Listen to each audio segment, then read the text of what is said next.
let's talk about how I just recorded the whole first episode and then I looked at my phone and it was no longer recording.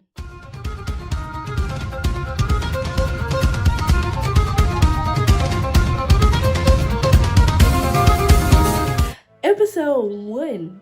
So we come in on this situation with these big blue birds and a whole cart full of hostages. Full men, bulky, and the guys were scared, like, what are they gonna do with us?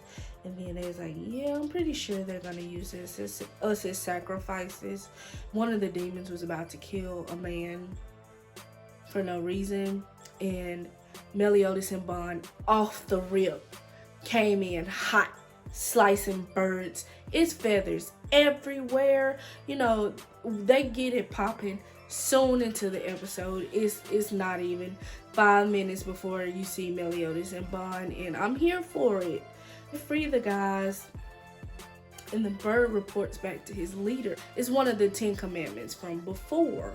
And he reports back to his leader saying, we had all the sacrifices, we're about to bring them to you, but these 2 guys came in and ruined the whole operation. Figure out that it's the demon race and they're collecting sacrifices, and if we go back to previous animes, people need sacrifices for resurrection. That's what I gathered so far. After all of that transpires, we come to the kingdom of Leonis. After the Holy War being rebuilt because of the damage that the 10 Commandments and Meliodas and the 7 Deadly Sins caused, the whole kingdom was destroyed. Merlin was a G. She helped rebuild a castle for King Bartra, but the citizens and the other holy knights, they had to help rebuild the city. Was coming into fruition, but Griamore pointed out to Hauser that the city might be fixed, but the spirit of the people is still severely broken. Shortly after this encounter with Hauser and Griamore, we come across this farm where we meet this little boy named Paleo, and he's like obsessed with the 7 Deadly Sins to the point where he's calling himself Peleotis, the Dragon Sin. And he sees his father and this guy go into the house. He's just like, okay, what's going on with my daddy? I'm gonna go see what they doing. How kids be nosy. So he learns that his daddy has something to do with contributing to the sacrifices to the demon race, and he's just like, bro, that's not cool.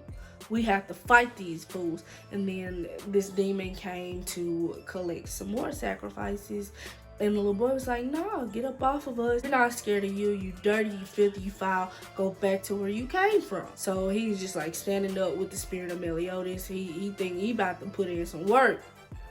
That's not true. The demon beat him up bad. But just when he was about to sacrifice the young man, the young child, was the only person to stand up to this demon. So he's a G off the rip because none of the other adults was about their life. So just as he was about to die, basically, 7 Deadly Sins, most of them, came in, ready to fight on the red demon. They slayed him and used him as a ride on the way down. You don't see that every day. So we got Meliodas and Bond, of course. Then we got Merlin. Then we got Gother. Then we got my boy Escanor. They ready to fight. So they began taking down dude. He summons another demon. Escanor split this dude in half. Gother's killing folks.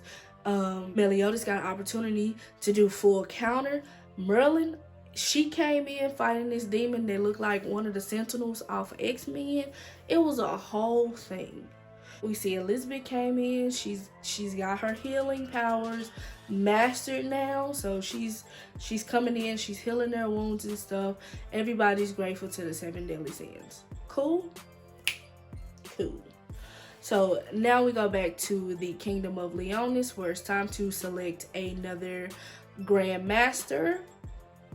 And Hauser sees Dreyfus and Hendrickson, and he's just like, I know one of y'all gonna get it. I'm there for it. Whichever one of y'all get it, I'm willing to serve y'all. And they're just like, nah, bro, we don't deserve that after everything that we put y'all through. Y'all need to choose somebody else. And King Barch was like, okay, it's you, Hauser. It's you. And he was like, but me, I don't know what I'm doing. I'll be interim until you finish your training.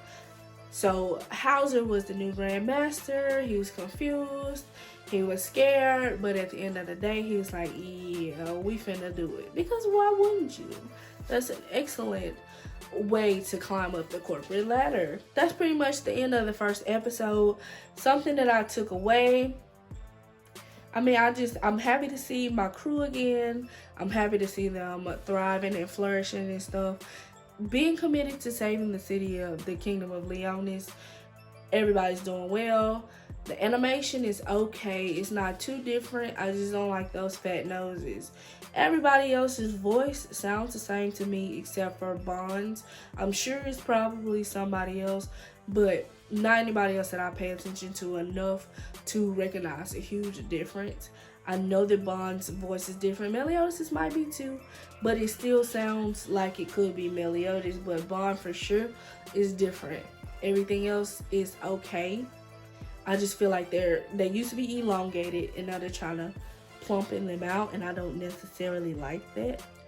And those they just have fat noses. Maybe they feel like they weren't prominent enough before, but I just didn't like it.